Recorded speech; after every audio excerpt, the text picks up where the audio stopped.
Every year, HLTV does their top 20 players awards, and they're asked to make a bold prediction about who is going to be the future of CSGO, what player, what youngster is going to really break the seal and make a step up in terms of their career heading into the new year. Sometimes, as with most on this list, it's abundantly clear who is going to be a star player in the future, cough cough, Monesy. But I want to take a look back at the bold predictions from the top 20 players of 2022 and see how they panned out. To score how well these predictions have gone, I'm going to use a series of statistics and a couple of yes or no questions to determine a personal rating out of 10. So these metrics include HLTV rating over the last 12 months. It's relatively simple, but it's a very plain view to see how well they've improved and how well they continue to do so over the last year. On top of that, I'll look at achievements, if any, over the last 12 months, which for some it's a little bit more important than others. Progression as a player. And this not only includes they themselves and how well they've been doing, but also the tier and the caliber of opponent that they've been coming against, which also will determine a little bit of a higher score in that sense. And finally, my own personal eye test. I've had the ability to look at every single player on this list and see how they've improved over the last 12 months, and I give a rating out of 10. And of course, after that, I'll combine all the scores to give them an overall rating out of 10 to sort of see how successful this prediction actually was. To start the list, I'm going to go in reverse order for least nominations. And we have 6 players with 1 nomination each. The first being a bit of a fan favourite. It's Mousesport's very own Adam Torzy, aka Torzy, who was nominated by fellow previous bold prediction member himself, Rops. Now, Torzy began finding the headlines when he was playing at a Mouse NXT, where he had won 3 WePlay Academy League titles in a row. And then, of course, as of the 3rd of January, with the previous AWPer for the Mouse first team, that of Acor, being moved to the bench, Torzy got the call up to the main team with a chance to really shine on the big stage. And he did. So let's start off by looking at stats. In 2021, with Mouse NXT, Torzy rocked a HLTV rating of 1.26. Of course, the caveat there being that he primarily got the bulk of those stats from the WePlay Academy League. However, under his tenure, the roster climbed to a very respectable ranking of 26th in the world, which funnily enough was higher than the main team at the time. Just as we hit the 12-month mark on his time, that rating had dropped to a fairly respectable 1.1, but the caliber of his opponents have skyrocketed, including back-to-back major appearances. Out of 10, whilst the rating has dropped, the level of opponent he has faced has taken a massive turn for the better, and for his ability to mostly stay competitive, he gets a 7 out of 10 from me. This is where we can move on to achievements, and contextually for Torzy, his personal step up into Tier 1. Whilst for Miles, there's not been a trophy this year, and the story in this case is more a personal look at the achievements of Torzy himself. He took a step up from Tier 2 CS into Tier 1 and made it look relatively convincing. Torzy posted a +1 rating and a positive KD at every single event this year, aside from both major appearances, that of the PGO Antwerp Major first and IM Rio second, and then finally ESL Pro League 16. Despite fairly respectable performances as a team at the latter two, the inability to make a distinct impact on the big stage has to be noted here. However, CSGO is a team game, and recently coming off the back of an extremely respectable 3rd, 4th at the Rio Major, we have to give him some props there. Whilst it's not extreme negative performance or a clear showing of inability to perform at the Tier 1 level, the odd inconsistency in some of the biggest events of the year leave Torzy with a 5 out of 10 rating in this department from me. Now, as a player, Torzy has definitely developed in terms of maturity, but in terms of progression, there's an argument to be made on the contrary, due to him playing with 2 more players from that Mouse NXT roster that are JDC and Zursion, and running an extremely similar system to his old academy side with the previous coach of Kyron, also getting the call up to the big leagues. So one could definitely say that the level of progression due to staying in the same system with the same sort of players has slightly hindered him, but the team as a whole has reached new heights. With the team currently sitting 7th overall in the world, it's obviously working, and as the age-old moniker goes, if it ain't broke, don't fix it. For this one, I think another 5 out of 10 is probably suitable. Lastly is the eye test, more of a personal opinion, and I've always been a big fan of Torzy. He was the first player to come and join me on my channel for an interview. I've sung his praises since I've got the chance to cast him way back when on Budapest 5, so I'll try not to let bias taint the opinion. And I think as a whole, the Mouse project is on the right path, an upward trajectory. But as a whole, Torzy individually hasn't really developed his game to the same level where he can sort of shine and dominate on a tier 1 stage. Don't get me wrong, that isn't easy. Very few players are able to do so, but he often is quite one-dimensional in his playstyle, and that can sometimes lead to him getting severely countered or struggling to find form at major tournaments like what we saw at the Major or Pro League. For this, once again, I'm going to play the middle ground and go for a 5 out of 10. He's a solid player, doing his job and performing most of the time. It's just occasionally he can go missing in big games where he's needed most. Overall, Torzy has stepped up into Tier 1 and he's kept his head above water, so as nominations for a bold prediction go, I'd say this one ended up being pretty solid. Whilst across the board I went 5 out of 10 for the individual sections, overall as a bold prediction, I'm going to give him a 7 because, he's a comfortable Tier 1 player now and he's ended up being a lot better in comparisons to others on this list, which we'll get to. Now on to a slightly more unknown figure, and by slightly I mean considerably. To be completely honest with you, when I saw the name Shield, the only reason I'd heard of this guy prior was because he had a couple of stints as a stand-in within UKCS, and I think it's relatively safe to say that for your Kindar, this was a little bit of national pride, right? Pick another Latvian and hope that, he can find his stride in the ever-changing Tier 3 landscape of CSGO. And to be fair to Shield, there's definitely some positives from this year, but definitely not on the scale as some of the other candidates on this list. But, hey, let's run through the figures. In 2021, Shield played for Lowland Lions, where he would primarily play domestic games in the Benelux leagues. He averaged a pretty respectable 1.17 rating that year, but the asterisk really comes when you look at the caliber of his opponents, which is safe to say are in and around that Tier 3, Tier 4 landscape. However, for the year of 2022, Shield's career took a brief hiatus in the January to March period, where he was all-glitz until he got picked up by Wolfsong, where his rating took a pretty steep decline down to a 0.99. But, in all fairness, the win rate as a roster was pretty bad, which could explain a lot.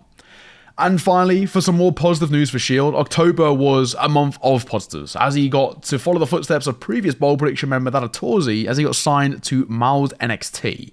Overall, after the last 12 months, Shield's rating has taken a pretty steep drop from a 1.17 to a 1.01. Whilst there is room to make excuses of him playing on struggling teams, his individual performance has also struggled himself. So for this reason, I'm going to have to give Shield a 3 out of 10 in this department. Now on to achievements, and again there really isn't too much to go off here. A 4th place in the We Play Academy League is pretty much the only positive to be taken away from this year. The new team couldn't follow the footsteps of the previous iterations that have won 4 out of the last 6 Academy League titles, and with there being nothing really else of note in this category, I think sadly a 1 out of 10 is probably adequate. Now finally, the eye test. And I'd be lying if I said I saw any of Shield's time on the Wolfsong, because I didn't. However, I casted and watched the vast majority of the We Play Academy League for Season 6, and to be honest, it wasn't really the best viewing from Shield individually. He ended up negative overall in terms of rating for the event, and there's definitely a role factor that comes into account, especially with the likes of Yimfat on the team, who does a lot of the legwork on the team in the fragging department because he plays those hero roles. As a player, he seems okay, but in a world in which he breaks into Tier 1 seems relatively far off, at least for now. So for this, I'm going to give him a 3 out of 10, and that's just because, when you compare him to others on this list, you'll understand. Overall, Shield made the step up into Academy level CSGO, which is great for progression, but as a player himself, his progression has been relatively limited. And being a bold prediction was most definitely a case of this Latvian national pride, more than expectations to be a rising star heading into 2022.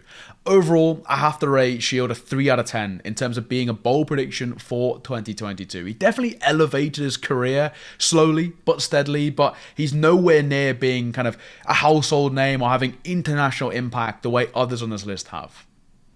We'll follow up from Shield with another relatively unknown bold prediction, that of young American Miners. And with this one, I can absolutely safely say, prior to the nomination by a Liege, I had never heard of this young guy. And in a similar fashion to Shield with your Kindar, I think this is at least partly a little bit of national pride playing on the fact here for a Liege with this bold prediction. And unfortunately, this one missed the mark quite considerably, even more so, I have to say, than Shield, because Miners has not put up a single official since April of 2022, and that was just after August, which was headed up by Daps, went their separate ways.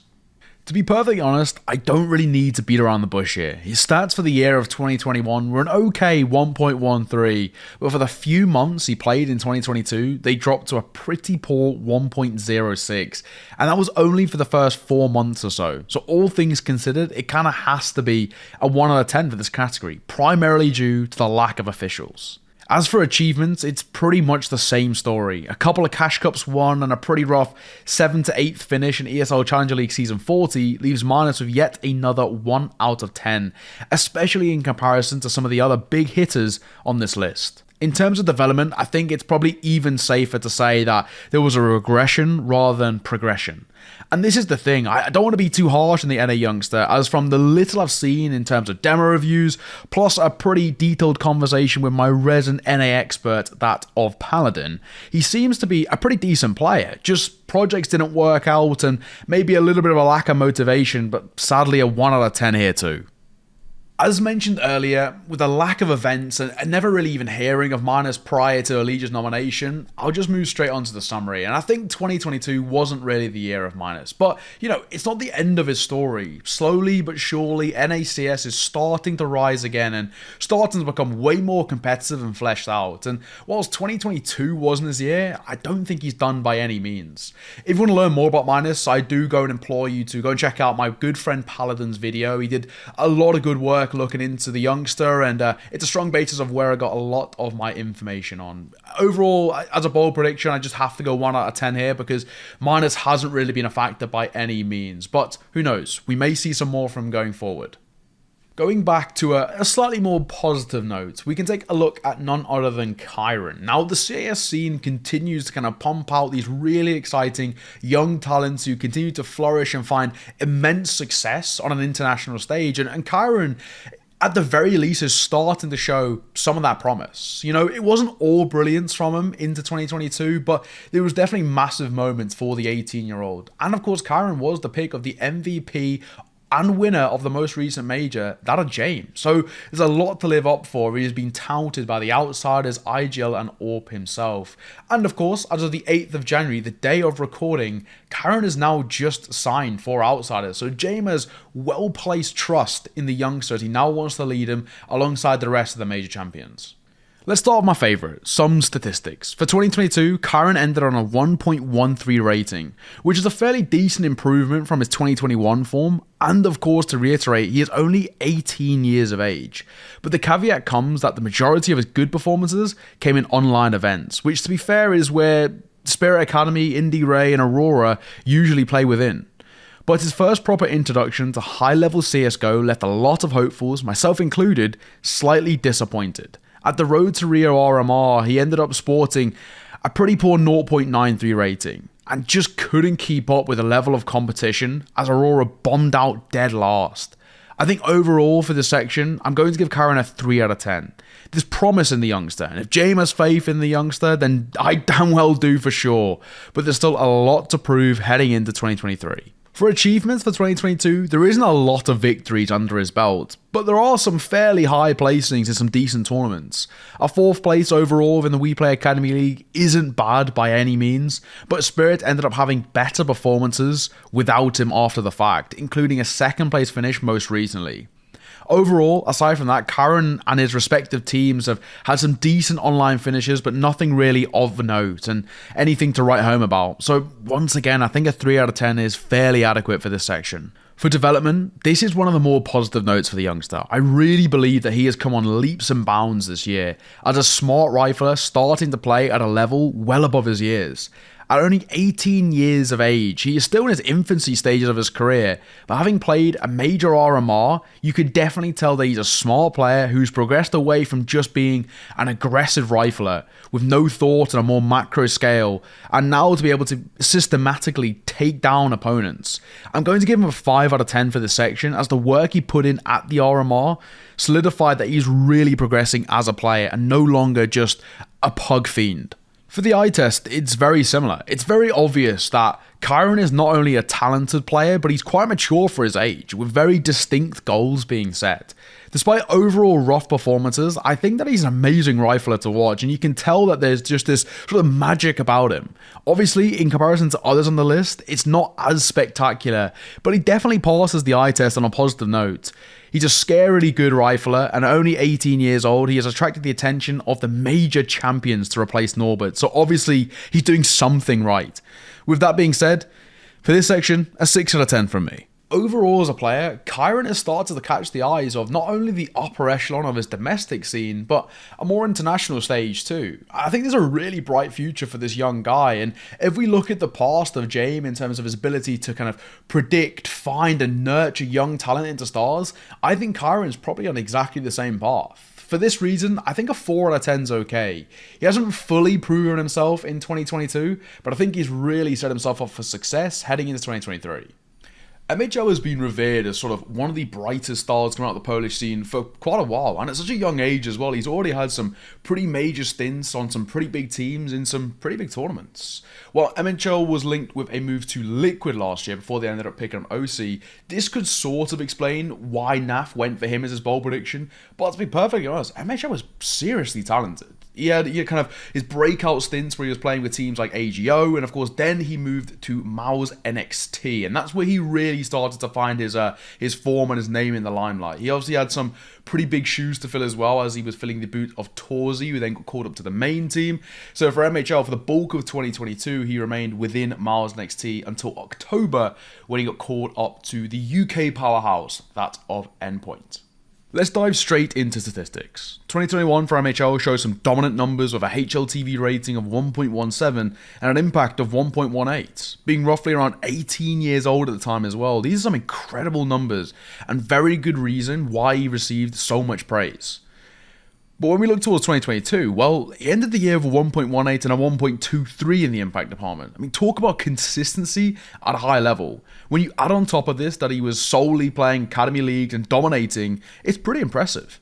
In the last few months of the year, MHL was a clear top performer for Team Endpoint, and despite team-wide underperformances, he always managed to step up and deliver from his side. In this department, I'm going to give MHL a cool, calm 7 out of 10. I really think he's been doing some amazing work, and while for Endpoint the rest of the team have been slightly lagging behind, he has seriously stepped up when he's been called upon. Achievements are one of the more notable notes on this list too for MHL. Most recently, he won the ESL UK and Irish Premiership with Endpoint, guaranteeing them a spot in ESL Pro League Conference 17 for the 8th time consecutively, that is for Endpoint, and that's 10 times overall in the last 13 seasons. Pretty ridiculous stuff from the UK org. Milos also won the We Play Academy League Seasons 3 and 4, and had some pretty respectable finishes in the online Tier 2 tournaments. It wasn't all good though from MHL and its respective teams. In Season 5 of a We Play Academy League, the reigning champs bombed out 9th, 10th. In the Thunderpick Bitcoin series, Endpoint ended up bombing out 2nd to last, only one win under their belt. That was to Ent Academy, and they have struggled to find consistency throughout the rest of the Tier 2 landscape. However, 3 trophies under his belt in kind of Tier 2/3 tournaments really isn't too bad. So for this reason, I'm going to give MHL a 6 out of 10 when it comes to achievements. Development as a player has been a pleasure to watch for MHL, and having the ability to sit down and interview him, which is just going to be released on Tuesday as a heads up, so subscribe, wink wink, all of the good stuff. You can kind of see his confidence as a player growing massively. He is an active voice and likes to speak his mind for the better of the team, and you can see him kind of replicate this confidence in his playstyle. As for every team he has played in within the last year, he has been the impact player. This one seems to kind of be pretty obvious to me when we look towards kind of the better players within Tier 2, and I genuinely could see a world in which Endpoint advance through conference and make their way towards Pro League once again, and maybe even make a deep run towards an RMR. I mean, I'm still kind of hoping for the Endpoint stickers, and MHL could be a key piece to finding them. So for this, I'm going to go with a 6 out of 10. I'm really hopeful for his career, but now for 2023, we really need to see him live up to the insanely high potential that he's got. And lastly, the eye test. And if you couldn't already tell, I've been super impressed with MHL generally speaking. I think there are moments where he can go missing for sure, but overall his impact and stellar stats speak for themselves. And when you add in the fact that the vast majority of the teams, it's him individually who starts around in positive ways and makes the team even better. Partner him with best, and I'm not kidding when I say this, the best entry fragger in tier 2, that are Nerds, and this duo is such a joy to watch. He passes the eye test with flying colours for me, so I'm going to go over 6 out of 10. And if you think it's low, it's mainly sort of in comparison to others on this list, which you'll see a little bit later down the line. In summary, MHL has been an incredibly impressive AWPer, and whilst he may not have been able to make the step up into tier 1 in 2022, it sort of seems like a question of when he gets the call up, not if. He has the talent, that's for damn sure, and as mentioned, there was maybe a little bit of potential bias in NAF's decision to choose him as a bold prediction, but when you consider that a tier 1 AWP were considering picking him up, it really does speak to the level of MHL and how good he actually can be. Overall, I'm going to go for a 6 out of 10 because MHL has become one of these standout names within tier 2, and I can't wait to finally or potentially get some endpoint stickers off the back of MHL. Our final nominee with a singular bold prediction is that of superstar CIS AWPer, that of Deco. And he was nominated by fellow CIS AWPer, that of Shiro, and when you consider that he's getting recognition from the 3rd best player in the world as of 2022, that's pretty damn impressive. But I can see where it comes from. Deco has been a standout player in Tier 2 for quite a while, and often being compared alongside other AWPers like your Elians or your Nikadors, and more often than not, outperforming them as well. There's definitely an argument to be made about sort of national bias, but Deco has been at the top of the Tier 2 scene for such a long time that I'm not even going to make this argument here. Let's get straight into the meat and potatoes. Statistics. Deco rocked a monstrous 1.25 rating in 2021, playing with 1 win and a 0.81 kills per round, which is just incredible. And for a long time, even to this day, 1win are considered one of the toughest teams to beat in the Tier 2 scene. However, looking towards 2022, the stats take a slight dip to a 1.21 rating and a 0.7 kills per round. However, whilst they take a slight dip, first of all, Deco is still performing way above the average of the majority of players, especially in Tier 2, and a 1.21 is considered absolute excellent form. And secondly, the type of events he's been playing in and the caliber of opponents he's been coming against have massively increased. So, to keep performing at the same level despite his opponent's level increasing is a real testament to his ability in Tier 2. So, overall, for stats, I'm going to give him a 7 out of 10. For achievements, there isn't a whole lot to go off, but there is some fairly decent, steady performances in online tournaments. With a 2nd place in ESL Challenge League Season 40, consistent high placings within Tier 2 circuit, sort of keep his name in the hat for sure, but in the bigger tournaments, the bigger names like the IM Rio RMR, 1win dropped out 9th to 11th, and Deco only mustered a 1.05 rating, which for him is below average. I think it's safe to say there hasn't been enough opportunities yet for himself to kind of prove him on that Tier 1 level. And, with the Tier 2 online space, overall for this section, I'm just going to go over 4 out of 10. For progression, I don't really think this is a strong category for Deco, but mainly because he was at such a high level already before 2022 and when the nomination came. I think for us to really see progression in Deco's gameplay and him as a player, as a character, we need to see how he fares when he steps up into Tier 1, similar to that of Torzy. I think, with him and his team staying around the same level and Deco continuously putting up the same numbers, they are monstrous, but they're, still the same, all at the same tier. The level of progression as a player is really hard to see. I'm just going to go and kind of toe the middle ground here and go for a 5 out of 10 because he's obviously an unreal player, but, he's stuck in Tier 2 and he's, stuck on a pretty roughly performing team overall. And lastly is the eye test, and this is without a doubt kind of the strongest point of Deco. He's a magician and a genuine joy to watch as a player, pulling out rounds and maps where you're just gobsmacked by some of the plays that he manages to pull off. He makes the AWP look so easy, which at a pro level it really isn't. And to have the level of consistency with the big green that he has had over the last 2 years is genuinely just a joy to watch as a caster. Being someone who has covered the vast majority of Tier 2 tournaments and having watched him for a while, he has always been someone that, when I see his name on the casting sheet or I'm covering his game, there's always a smile on my face because I know I'm about to watch a magician and a master at work. So there's only one thing holding him back, which seems to be kind of his team and the level he plays at. So for this, I'm going to go for a 7 out of 10. He's an unbelievably good player. And with that being said, overall Deco is someone who has continued to impress me over the last year. I'm not even going to lean into the kind of the nuance behind national bias from Shiro because Shiro knows just as well as we do how good this guy is. I think, like I've already mentioned, the only thing that really holds Deco back is sort of the level he plays at and, the caliber of his team, to be perfectly honest. I think it's a case of a player who could definitely make that step up into Tier 1 with relative ease. But, it's one of those things that's very difficult to predict because a lot of people had the same sort of conversations around Elian back in the old Entropic days, so who knows. But overall for me, I'm going to go with a 6 out of 10, and the only thing that holds the rating back from Deco, despite the great statistics and performances and what else, is just the level he plays at. He's stuck within the tier 2 region for kind of the last 2 years now. We're just waiting for a case in point where he can prove himself on an international stage in a tier 1 capacity. But until then, for now, he sticks as a 6 out of 10, but he's still an unbelievable player. Now we have 2 players with 2 nominations each, and I'm going to leave the best till last. So we're going to kickstart things with yet another AWPer. It's that of Try, who currently plays with 9Z, but for the entirety of 2022, played with Zero Nation. Now he was nominated by both Kyron, so of course, a little bit of that South American influence there, but also Axile as well. So I'm not really going to lean into the kind of biased debate by any means. And for a long time as well, Try was kind of seen as this, this hopeful coming through, that the next generation of AWPers to follow in the footsteps of the godfather of South American AWPing that are fallen, but unfortunately the expectations were maybe slightly higher than the results, and the stint at Zero Nation during 2022 didn't really live up to them. In 2021, Try had an insane rating of 1.29 and a kills per round of 0.83, which beats even that of Deco, which is no easy feat, and you could already start to see him establishing himself as the next best AWPer coming out of South America.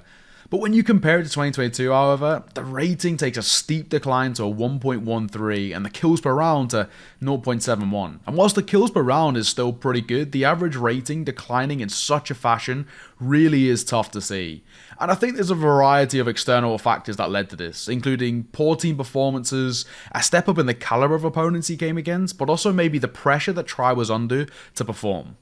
Playing alongside legends such as coldzera and Taco brings a huge responsibility and weight on his shoulders that maybe you're not really used to at such a young age, and this seems to have really affected him. So overall, I'm going to go for a 3 out of 10 here, just due to the steep decline in rating.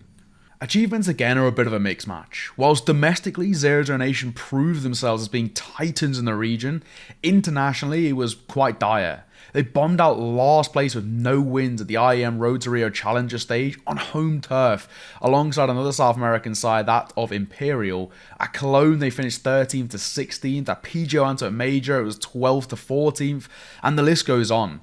The best way to describe it, it's positive to see that Zero Nation and Try getting the opportunities to play tier 1 tournaments, but both himself and the team have struggled to really have an impact on them. So in an international capacity, it was rough, but on the domestic stage, there were some really good performances that came out of the side and out of kind of Try internationally, but it still leaves a big asterisk there. So overall, I'm going to give Try a 4 out of 10, just because he made the big leagues and he had such promise, but just unfortunately couldn't deliver with Zero Nation. For development, unfortunately, there is a case to be made that there was a regression rather than a progression for Try, as he struggled to find consistent form. He really couldn't make an impact on an international stage and just slowly started to fall out of the limelight, which was, a polar opposite to what we saw in 2021. I'm not going to dig too deep here, but let's just leave it at a 3 out of 10. The positive comes with the fact that he probably learned a lot playing alongside the likes of Cold and Taco, and hopefully can bring that level of confidence to 9Z. And if we start to get glimpses of, the 2021 Try that played back in 9Z where he was full confident, playing at an unreal level, then that's the Try that everybody knows and loves back in the server. Lastly is the eye test, and in a similar fashion to Deco, you can see that the magic is there, and occasionally it would come out and you'd be blown away by it, but unfortunately when it mattered most, we never really saw it come to fruition internationally. And again, I think struggling team performances were the key reason behind this, but it's still rough to see such a promising AWPer struggle to deliver when stepping up into Zero Nation. I'm going to have to go with a 4 out of 10 here, because there definitely is magic about Try, and we may see it more in towards 9Z, but the fact that we saw it only occasionally in Zero Nation does leave the eye test quite rough for this year. Overall, I think Try as a bold prediction was a good choice. I mean, if you looked at his results in 2021 and his rating, he was set up for success. And hey, I even put him as my prediction into 2023 as being someone who could really step up. But I think external factors really affected the youngster heading into 2022 and didn't allow him to progress to maybe the level that he wanted to play at, or everyone expected him to play at. And it's safe to say that, he is an unreal player, and occasionally we would see it when we'd watch his games, we'd see the magic come out, but he didn't live up to the expectations this year and the kind of insane weight that was put on his shoulders. So at such a young age, I still think there is definitely more to be given from the youngster. I mean, he still definitely qualifies into next year as a one to watch anyway. But I'm a believer. But with that being said, it is unfortunately a 4 out of 10 for Try. He had a lot of expectations, didn't quite live up to them, and now needs a full reset heading into 2023 if we want to see the Try that we know and love. Our next nominee with 2 suggestions is that of now major winner Fame from Outsiders. And what a story 2022 has been for this youngster. He started out the year in K23 where, he was doing unreal work in the Tier 2 space. Then he got a transfer in May 2022 to Outsiders, which is kind of where his roller coaster of success started. I mean, he got nominated by Hobbit and Electronic, and as many of us who follow the Tier 2 scene quite closely, we all realized how good this youngster was. He was already putting up fantastic performances as a rifler in the Tier 2 space, and that continued when he got moved up in towards Outsiders. It doesn't surprise me at all that Fame got the recognition he deserves, because he was putting up unreal performances at such a young age in the Tier 2 space, and when he stepped up into Tier 1, he didn't falter. We'll start off with 2021, where Fame was just 17 years of age, and he ended the year with a pretty respectable 1.1 overall while playing for K23. And when you look towards 2022, on paper it looks a tad bit worse, because he ends the year with a 1.09, but the insane step up in terms of the level of opponents he was coming against speak volumes here. He went from grinding out online tournaments in the Tier 2, Tier 3 circuit to playing every Tier 1 international tournament, more or less. They qualified to Pro League through Conference, which I had the pleasure of being on the desk for. They also finished 5th to 8th overall at Pro League Season 16, and Fame's stats are pretty good. A 1.26 at Conference, a 1.09 at Pro League, and a 1.27 at Rotterdam for Challenger League was pretty damn good. And then when you add on top of that a 1.24 at the IEM Rio Major, I mean, for this, it feels fair to give Fame a very solid 8 out of 10 because he kept up a relatively consistent fashion while stepping up into Tier 1. For achievements, very little needs to be said here, right? I mean, he won the damn major after all, and while many will hold an asterisk over the Rio Major as a whole, he still won it at 19 years of age, and no one can take that away from him. For a rating, I'm going to give him a 9 out of 10, and the only thing that kind of stops him from getting the perfect 10 is the hiccups that he had around the major, which were pretty rough. A 13th to 16th in the Roubaix Cup, a 13th to 16th at Cologne, a last place finish at the Blast Premier World Final. But, for me, the major alone, on his debut, is enough for him to warrant a 9 out of 10. Progression has been huge as well, and you can attest a lot of this to the caliber of his teammates improving as well. I mean, Fame has been doing everything right in his role, proving his worth as a bold prediction. And I think it's safe to say that he exceeded expectations as a player, whilst myself and many who follow the Tier 2 scene closely know that he has this talent about him. To win a major, the biggest trophy in CSGO on your debut, is no easy feat. So progression and maturity as a player, and that being so huge for me, is netted him a pretty clean 8 out of 10. Lastly, it's the eye test, and in a similar fashion, Fame has been just a joy to watch, and whilst he's not always the flashiest of players, he does his role perfectly, and I have no doubt that he will be a name that we continue to see in the Tier 1 space for a while to come. And under the tutorage of James, he will continue to shine both on an international stage and in the online space. And I'm ever going to drop him to a 7 out of 10, and this is just because while the eye test has been good, he did struggle in a few of those major tournaments, so maybe inconsistency to deliver on a Tier 1 stage is something that has to be mentioned. But overall, he's a fantastic player, doing his job, and if he sorts out consistency issues, he's going to be seriously scary. Overall, as bold predictions go, I mean, you can't really get much better than predicting a youngster on his debut to win the damn major. I think that's basically as good as it gets, to be perfectly honest. And I think, it's safe to say probably a 9 out of 10 suffices because he did win the major after all, the biggest trophy in CSGO. But the only thing that holds him back from that perfect rating